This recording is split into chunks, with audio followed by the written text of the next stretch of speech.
할렐루야. 서로 인사할까요? 예수님 부활하셨습니다. 예수님 부활하셨습니다. 죽은 표정 하지 마시고 산 표정으로 다시 한번 예수님 부활하셨습니다. 예수님 부활하셨습니다. 우리는 안식일을 지키는 게 아니에요. 유대인들은 토요일을 안식일이죠. 우리는 안식 후 첫날 부활주일을 지키는 거예요. 할렐루야. 우린 매 주일이 부활주일이에요. 그래서 사순절을 계산할 때도 예수님 부활하기 40일을 할 때도 그 사순절 기간에도 이 주일은 빼고 40일이에요. 그래서 주일은 늘 부활을 기념하고 주님이 살아계심을 선포하는 날이기 때문에 오늘은 부활주일이에요. 할렐루야. 매 주일 부활한 주님을 선포하고 살아나시기를 축복합니다. 한번 서로 인사하면서 옆에 쳐다보면서 성도님도 부활하세요. 성도님도 부활하세요. 부활하십시오.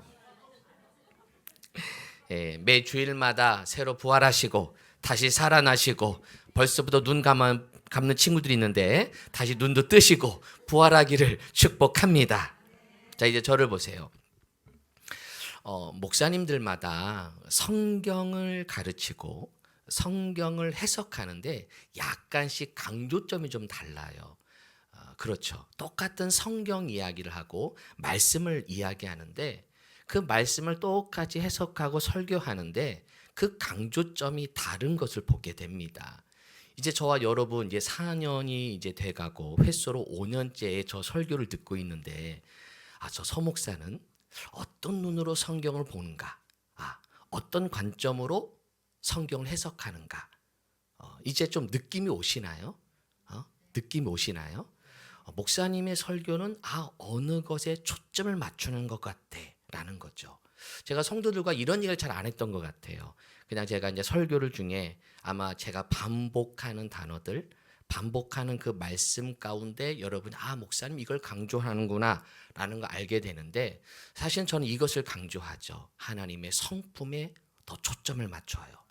그래서 성경 속에서 하나님의 성품을 찾아내는 거예요. 할렐루야. 그래서 저의 설교는 사실은 예화도 그렇게 잘 안 들어요. 저도 설교 이렇게 멘토하는 목사님들 하는 얘기 뭐냐면 가끔씩 예화도 그 틀린 예화가 많아요. 전에 들어오는 우리가 많이 들었던 그 예화들도 검증을 해보면 안 맞아요. 가끔 저도 예화를 할 때 그냥 예화 안 써요. 요즘 워낙 AI가 발달하니까 꼭 저도 챗 GPT에 넣어봐서 한번 검증합니다. 그래서 이 예화가 출처가 어디인지 그 출처가 없으면 안 써요. 그래서 가끔 그럴 때 저는 AI를 쓰거든요. 그래서 자료를 찾아주고 주석서를 검증해서 이 예화가 맞는지 출처가 어디 있는지 가끔 보면 출처가 안 나오는 예화도 있어요. 그래서 그런 것들 한 번씩 검증하는데 그래서 저는 자꾸만 하나님이 누구신가? 하나님의 일하심, 하나님의 역사하심, 하나님의 열심, 그리고 하나님의 은혜를 강조해요. 할렐루야. 그래서 우리 성도들도 성경을 보면서 자꾸만 나를 보지 마시고 누구를 보자고요? 하나님을 보는 거예요. 그래서 하나님의 은혜는 여러분의 약함보다 크세요. 여러분의 죄보다 크세요. 여러분의 연약함, 여러분의 믿음 없음보다 하나님은 뭐하다? 크시다. 그게 복음인 거예요. 할렐루야. 이게 저희 설교에 가끔 저는 강조하는 거죠. 제가 오늘 설교를 이 돌아온 탕자 이야기를 했거든요. 렘브란트의 그림이죠. 여러분 이 그림을 잘 보면 이 하나님이 아버지가 이 돌아온 탕자를 품으시는 모습, 탕자의 얼굴이 아버지 품에 그냥 다 들어가 있죠. 얼굴이 보이지 않죠. 누군지를 몰라요. 뭐냐? 바로 나일 수 있다는 거죠. 그리고 이 렘브란트가 이것을 그림을 그릴 때 잘 나갔을 때 그림 그린 게 아니에요. 나중에 그가 가족도 잃고 아내도 잃어버리고 그리고 가족들도 떠나보내고 재산도 많이 처음에 그림을 잘 그려 인정받아서 부와 명예를 갖다가 나중에 말년에는 다 탕진하게 돼요. 그래서 그가 마지막 인생을 마무리하기 죽기 몇 년 전에 이 그림을 그리게 됩니다. 그래서 이 그림은 이 렘브란트 자신을 보여주는 모습인 거죠. 이 모습 보면서 아버지가 그 더러운 옷을 그대로 있는 그 자체를 품어주시는 모습, 그 앞에도 그림 보면 한쪽 발은 신발도 벗겨져 있어요. 아주 초라한 모습. 하지만 주님은 그 모습을 다 품어주시는 그 복음. 그래서 이 탕자의 연약함보다 아버지가 더 크죠. 할렐루야. 손이 더 부각해요. 렘브란트의 그림은 빛의 화가라 그 빛을 비추는 게 강조하는 거예요. 그 아버지의 손에 빛이 비춰지죠. 그래서 그를 품으시는. 그래서 그의 연약함보다 하나님이 더 크시다. 할렐루야. 이 복음을 갖게 되기를 바랍니다. 여러분이 아무리 죄를 많이 지어도 그 죄보다 하나님 뭐하다? 크시다는 거예요. 이게 복음이에요. 여러분이 열심히 살아봤자 그 열심보다 누가 더 열심히 해요? 하나님이 더 열심인 거예요. 여러분의 열심은 여러분에게서 나오는 게 아니에요. 하나님의 열심을 닮아가기에 하나님의 성품을 아는 자는 그 하나님의 성품을 닮아가는 줄로 믿습니다. 할렐루야. 두 번째는 저는 이것을 강조하죠. 요즘 제가 설교하면서 자꾸만 어떻게 하면 복음으로 연결할 것인가. 그래서 제가 그 구약을 계속 새벽마다 한 장씩 설교하면서 이제 신약으로 넘어왔지만 제가 구약을 설교하면서 어떻게 하면 그 구약 가운데 하나님의 복음, 그 속에서 예수 그리스도가 발견되는가. 우리는 구약만 믿는 게 아니에요. 우리는 신약도 성경인 거예요. 그래서 신약의 눈으로 구약을 볼 줄 알아야 되고 복음으로 성경을 볼 줄 알아야 돼요. 할렐루야. 성경 속 인물을 보면 안 돼요. 그 성경 속 인물이 얼마나 믿음이 좋았는가를 보는 게 아니에요. 그 성경 속 인물이 얼마나 승리했는가를 보는 이야기가 아니에요. 그 인물의 잘난 점을 보는 게 아니라 그의 못난 부분 가운데 있는 그를 하나님이 어떻게 쓰셨는가, 그를 어떻게 하나님의 복음으로 십자가의 부활로 그를 다시 세웠는가, 죄인된 그 인물을 하나님이 어떻게 들어 쓰셨는가, 그 복음으로 읽을 줄 알아야 돼요. 할렐루야. 이걸 이제 신학적 표현으로 구속사적 해석학, 예수 복음적 해석, 이 다양한 이름들이 있는데 저는 어떻게 하면 하나님의 말씀을 예수 그리스도 중심으로 읽을까를 고민하면서 말씀을 나누어요. 그러니까 여러분이 서목사의 설교는 어떤 설교일까? 그러면 하나님이 일하십니다. 하나님을 강조하고 하나님의 은혜를 강조하고 또 하나님의 복음을 어떻게 하면 예수 그리스도의 복음으로 해석하고 예수 그리스도를 전하지 않는 그거를 함께 말하는. 그래서 저는 어떻게 하면 설교 가운데 복음과 십자가와 부활을 이야기를 해요. 그래서 여러분이 그 복음으로 일어나기를 축복합니다. 자, 예를 하나 들어볼게요. 여러분이 다윗과 골리앗 사건 잘 아시죠? 우리 아마 아이들도 알 거예요. 사울 왕과 이스라엘 백성들이 블레셋 장수 골리앗 앞에 떨고 있죠. 이때 다윗이 나타나서 골리앗을 물맷돌로 물리치게 되고 골리앗을 이기게 되죠. 우리는 보통 이 말씀 보면 이렇게 적용해요. 와, 그래, 나도 하나님을 의지하여 다윗처럼 믿음으로 나아가서 골리앗을 물리칩시다. 할렐루야. 골리앗을 이길 줄로 믿습니다. 믿음으로 나아가는 자에게 골리앗이 어떤 문제가 있어도 이 골리앗 같은 문제 앞에 믿음으로 승리할 줄로 믿습니다. 아멘. 이게 우리의 보통 설교죠. 근데 이것을 그렇게만 보지 마시고 내가 다윗이라고 보기 전에 사실은 내가 늘 다윗처럼 골리앗을 이기나요? 여러분 골리앗 같은 세상에서 승리자가 되시나요? 아니거든요. 사실은 내가 골리앗이 아니라 사실은 나는 사울 왕과 이스라엘 백성들인 거예요. 늘 떨고 있는 자, 조그만 문제 앞에 늘 떨고 있는 나, 늘 두려워하고 있는 나, 골리앗 같은 문제 앞에 나는 아무것도 할 수 없는 떨고 있는 내 앞에 다윗이 나타났죠. 그 다윗이 이스라엘 백성 대신에 골리앗을 싸워 이겼듯이 나는 두렵고 떨고 있는 내 앞에 누가 나타나셨어요? 예수 그리스도가 나타나셔서 그분이 나 대신 골리앗을 이긴 거예요. 할렐루야. 그래서 다윗은 내가 될 수 없어요. 다윗은 누구다? 예수 그리스도를 예표하는 거예요. 그래서 다윗의 자손을 통해 예수 그리스도가 태어나시게 되고, 그래서 다윗의 자손으로 그 믿음의 계보가 이어지는. 그래서 우리가 늘 말씀을 보면서 내가 늘 다윗이라고 생각해요. 아니잖아요. 우리는 다윗처럼 살 수 없어요. 우리는 골리앗 앞에 늘 떨고 있고 무너지는. 그래, 나 대신에 다윗인 예수 그리스도가 나의 대신에 싸워서 이기심으로, 골리앗 앞에 내가 싸우는 게 아니라 누가 싸운다? 예수 그리스도가 싸우는 줄로 믿습니다. 예수님이 나 대신에 십자가에 달려 돌아가신 거죠. 대신 나 대신에 싸우시고 이기신, 이러한 복음적 해석이 필요한 거예요. 할렐루야. 그래서 여러분, 싸움은 내가 싸우는 게 아니에요. 누가 싸운다? 예수님이 싸우는 거. 우리는 뭐 하는 자예요? 선포하는 자예요. 할렐루야. 우리는 내가 싸우는 게 아니에요. 하나님이 승리하셨고, 하나님이 싸우시고, 하나님이 이기시고 우리 앞에서 행하시는 줄을 믿습니다. 내가 싸운다 생각하니까, 내가 이기니까 내가 올라가잖아요.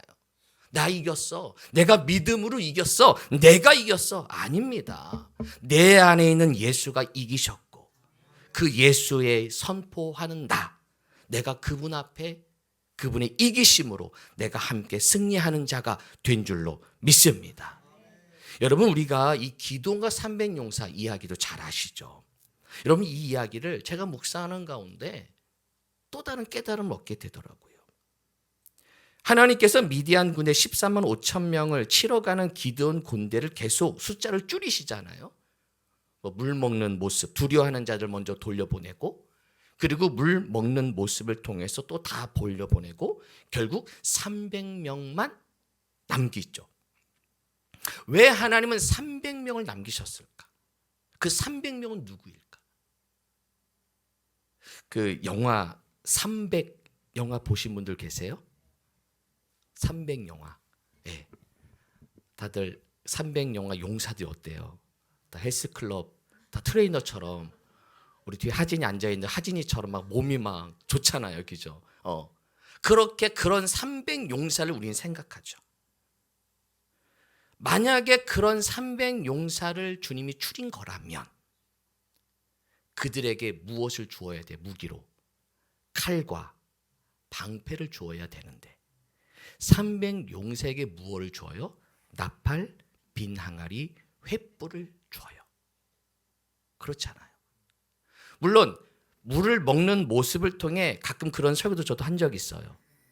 뭔가 싸움 준비된 자, 그렇죠? 이렇게 적군을 이렇게 쳐다보면서 먹는 그러한 자, 그거에만 초점을 맞춰요. 사실은 더 하고 싶은 얘기는 그게 아니에요. 300 용사에서 하나님이 왜 칼을 주지 않고, 그렇게 소수라면, 정말 정예 부대를 세운 거라면 칼을 주고 그렇게 훈련시켜서 나가서 적군을 싸워야 되는, 그게 아니라 무기가 아닌 나팔과 빈 항아리와 횃불을 주는 거죠. 나팔을 왜 주었을까? 여러분, 나팔은 뭔지 아세요?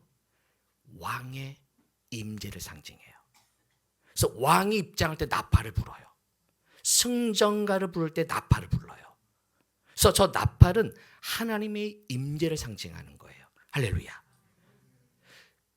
그러기 때문에 300 용사라고 했지만 용사가 아니라 찬양대원인 거예요. 다시 한번, 우리가 300명을 전쟁을 잘하는 사람들로 생각해요. 아닙니다. 여기에 300명은 예배자인 거예요. 할렐루야. 싸움을 잘하는 자가 아니에요. 예배자들인 거예요. 선포하는 사람이에요. 나팔을 부는 자들이에요. 그리고 빈 항아리와 횃불을 주죠. 신약에 보면 우리를 질 그릇으로 표현하죠. 깨지는 그릇, 항아리, 우리죠. 그 안에 횃불을 집어넣어요. 뭐예요? 예수 그리스도죠. 빛이신 예수 그리스도. 내가 깨짐으로 빛이 드러나면서 예수 그리스도로 선포되는 그 복음의 빛으로 미디안 군대를 이긴 줄로 믿습니다. 따라서 300명 용사는 전쟁을 잘하는 훈련된 용사들이라는 말이 아니라 예배자인 거예요. 예배자들. 우리는 예배로 이기는 자들입니다. 시작. 우리는 찬양으로 이기는 자들입니다. 시작. 우리는 싸우는 자가 아니라 뭐 하는 자라고요? 선포하는 자예요. 할렐루야. 이러한 눈으로 성경을 볼 줄 알아야 돼요. 어떻게 하면 그 성경 속에 하나님의 복음, 하나님의 메시지, 그리고 예수 그리스도를 연결할 수 있느냐를 보는 거죠. 자, 이러한 눈으로 오늘 본문을 한번 보게 되면 오늘 42절과 44절 중심으로 보게 될 텐데, 물론 전체 흐름도 있지만 제가 오늘 말씀의 제목을 돌과 예수 그리스도라고 정해보았어요. 성경에 돌이 등장해요. 반석이 등장해요. 그 돌과 예수 그리스도와 어떤 관계인가? 그냥 돌이 돌이지요, 목사님. 그냥 반석이 반석이지 그게 뭐와 예수 그리스도와 연관되어 있나요? 그렇지 않아요. 이 돌과 예수 그리스도를 계속 성경은 이어붙여요. 자, 오늘도 보세요. 42절 한번 보세요. 42절. 예수께서 이르시되 너희가 성경에 건축자들이 버린 돌이 모퉁이에 무슨 돌이 되었나니? 머릿돌이 되었대요. 자, 이 말은, 자, 여러분 성경 한번 열어보세요. 시편 118편. 자, 성경 직접 찾아보세요. 시편 118편. 시편 118편. 우리가 지금 신약을 제가 마태복음 강의를 하니까 구약을 연결하는 거지, 원래는 시편 118편 22절 23절 22절 23절에 이미 인용하고 있는 거예요. 이것을 마태복음에서 마태가 이 시편을 가져다가 예수님과 연결시킨 거예요. 자, 22절 23절 시편 118편 22, 23 읽어볼까요? 시작. 건축자가 버린 돌이 집 모퉁이에 머릿돌이 되었나니 이는 여호와께서 행하신 것이요 우리 눈에 기이한 바로다. 그래서 이 구약의 말씀을 마태복음을 기록하는 마태가, 그리고 예수님 자신이 내가 바로 건축자들이 버린 돌, 너희들이 나를 버렸어. 사람들은 예수를 버렸죠. 예수를 십자가에 못 박았죠. 하지만 하나님은 그를 들어서 모퉁이의 머릿돌이 되게 하시는, 여기서 모퉁이의 머릿돌은 중요한 돌이라는 의미예요. 중요한 돌이고 그 건물의 모습을 드러내는 가장 중요한 돌임을 말해주고 있는 것이죠. 그렇게 예수를 그렇게 모퉁이의 머릿돌로 세우셨음을 말해주고 있는 거죠. 그래서 세상 사람은 그를 버렸지만, 죽였지만 주님이 그를 부활시켜서 모퉁이 돌이 되게 하셨다. 그리고 제가 다음에 이걸 또 이어 설교할 건데, 결국 이 모퉁이 돌이 교회의 반석이 되고 그 고백 위에 교회가 세워지는, 그것까지 연결이 되는 거예요. 그래서 에베소서에 이 머릿돌 이야기가 또 나와요. 그래서 교회가 이 돌 위에 세워진, 그래서 이 돌이 뭐냐? 미리 말씀드리면 예수 그리스도라는 거예요. 자, 그런데 이 돌은 또 오늘 다시 마태복음 다시 넘어가 보세요. 다시 마태복음 왔다 갔다 하게 되네요. 자, 마태복음 오늘 본문 말씀을 보게 되면 44절에 보게 되니까 이 돌 위에 떨어지는 자는 깨지겠고 이 돌이 사람 위에 떨어지면 그를 가루로 만들어 흩으리라 하시니, 즉 예수를 거부하는 자는 그 돌이 그 사람을 깨트려요. 그 돌이 그 사람을 부셔버려요. 이것은 제가 다음 주에 좀 더 깊이 들어갈 건데, 이사야서와 다니엘서를 인용해서 요 말씀을 하고 있는 거예요. 그건 제가 다음에 더 깊이 들어갈 거예요. 즉 예수를 거부하는 자는 그 돌이 그 사람을 깨지게 만들고 그를 죽이게 만들어요. 그래서 예수를 내 안에 모시는 순간 그 예수가 우리의 죄악을 깨트리게 되고 우리의 어떤 믿음의 나의 거짓된 걸 다 깨부수는, 그런 부수는 힘을 예수는 가지고 있는 거예요. 할렐루야.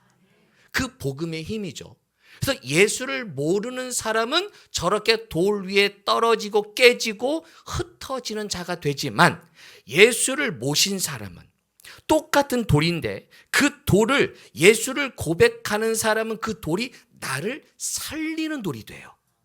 다시 한번, 예수를 거부하고 바리새인 사두개인처럼, 오늘 마태복음 이 말씀처럼 예수를 부인하고 예수를 떠나간 사람에게는 그 예수의 돌이 깨지게 만들고 흩어지게 만든다면, 예수를 안에 모시고 살아가는 사람은 똑같은 돌인데 그 돌은 나를 살리고 회복되는 돌로 바뀌는 줄로 믿습니다. 여러분, 출애굽기 이 화면으로 보세요. 출애굽기 17장 6절 읽어볼까요? 시작. 내가 호렙산에 있는 그 반석 위 거기서 내 앞에 서리니 너는 그 반석을 치라. 그것에서 물이 나오리니 백성이 마시리라. 모세가 이스라엘 장로들의 목전에서 그대로 행하니라. 아멘. 요게 바로 출애굽기가 이제 그 출애굽에서 이스라엘 광야로 들어가는 과정입니다. 그 과정에 모세가 반석을 쳐서 물이 나오잖아요. 반석을 쳐서 물이 나오니까 물을 먹네. 그래, 그냥 돌을 쳤으니까 물을 먹었지. 이렇게만 보시면 안 돼요. 자, 이 반석이 뭐냐는 거죠. 이 반석에서 그것을 쳐서 물이 나와서 그 물로 이스라엘 백성들이 살아났거든요. 이것을 신약으로 연결하면 이 반석이 뭐냐? 자, 고린도전서 10장, 성경 찾아보세요. 고린도전서 10장. 고린도전서 10장. 이거 되게 중요해요. 사도 바울이 이것을 제대로 해석해요. 이 반석이 누구냐를 사도 바울은 아주 정확히 해석합니다. 고린도전서 10장, 자, 4절만 먼저 읽어볼까요? 10장 4절. 화면도 제가 준비하긴 했는데 성경 열으시는 게 되게 중요한 본문이기 때문에 그래요. 10장 4절 시작. 다 같은 신령한 음료를 마셨으니 이는 그들을 따르는 신령한 반석으로부터 마셨음에 그 반석은 곧 누구라고요? 그렇죠. 우리는 그냥 이 구약의 출애굽 사건에 반석에 물을 쳤으니까 그냥 반석을 물을 쳐서 물을 드셨지.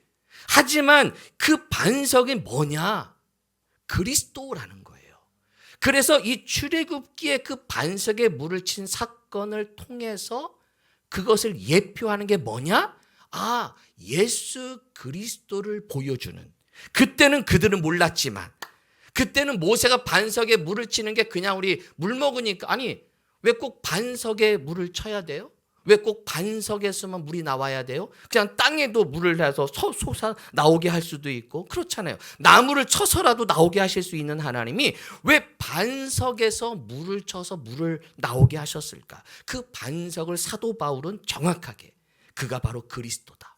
여러분, 성경 열신 분은 10장 1절부터 3절까지 보면 사도 바울이 구약의 출애굽 사건을 그가 이렇게 해석하는 거예요. 그래서 구름 아래에 있고 바다 가운데 지났다. 구름은 구름 기둥이죠. 구름 기둥으로 인도하셨죠. 바다 가운데 지나게 하셨죠. 그가 구름 기둥, 불 기둥 따라가서 홍해를 갈라서 지나갔잖아요. 그 지나간 사건을 세례로 해석해 준 거예요. 애굽은 옛사람, 그렇죠? 애굽을 홍해를 건너면서 새 사람이 되는 그 사건, 물을 지난 거죠. 세례도 뭐를 줘요? 물을 뿌리잖아요. 물이 메타포가 돼서 그것이 바로 홍해 사건으로 연결하면서 물을 우리가 적심을 통해서 내가 홍해를 건넌 새 인생을 시작하는, 그거로 연결하는 거죠. 그러니까 사도 바울이 참 대단한 신학자인 거예요.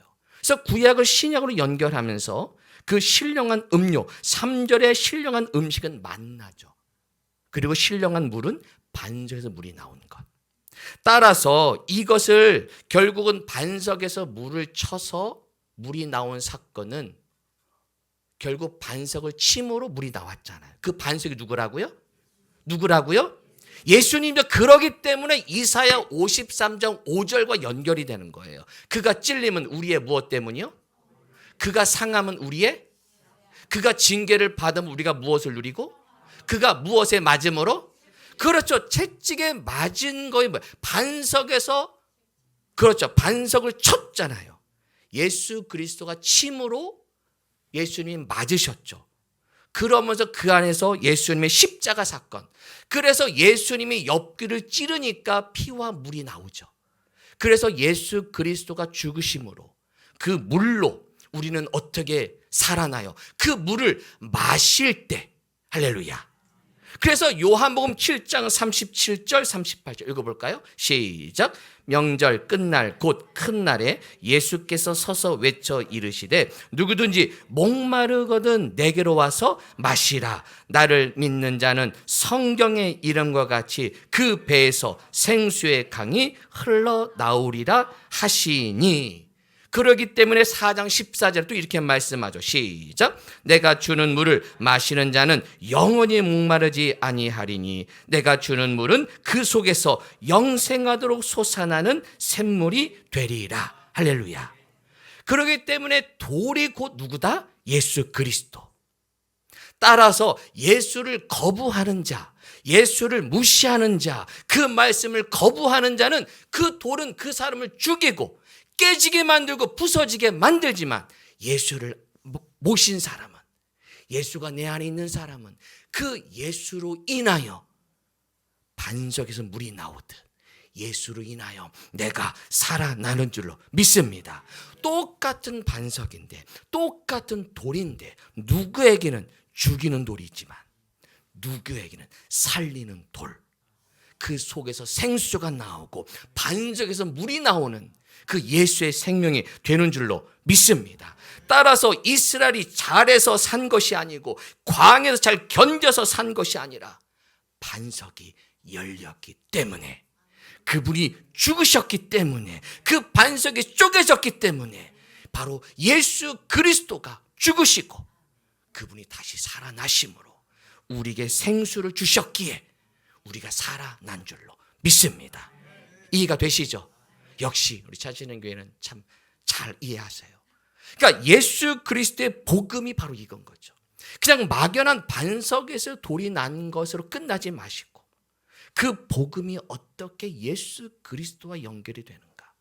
하나님의 말씀이 오늘도 우리 성도들에게, 예수를 믿는 우리들은 그 반석이 나를 살리는 생수가 되는 말씀이 되는 줄로 믿습니다.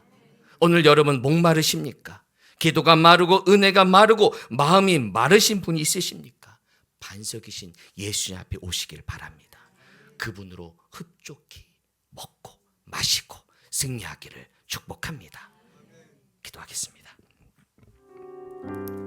하나님, 오늘도 나를 살리신 그 십자가의 사랑, 반석에서 물을 내신 그 예수님의 몸에서 물을 주시고 그 흘러나온 생수로 우리가 살아난 것처럼 이번 한 주간도 예수와 함께 동행함으로 그 생수로 영원히 목마르지 않는, 영원하도록 솟아나는 그 샘물을 내 안에 모시고 살아가는 믿음의 성도들 되게 하여 주옵소서. 예수님의 이름으로 기도합니다.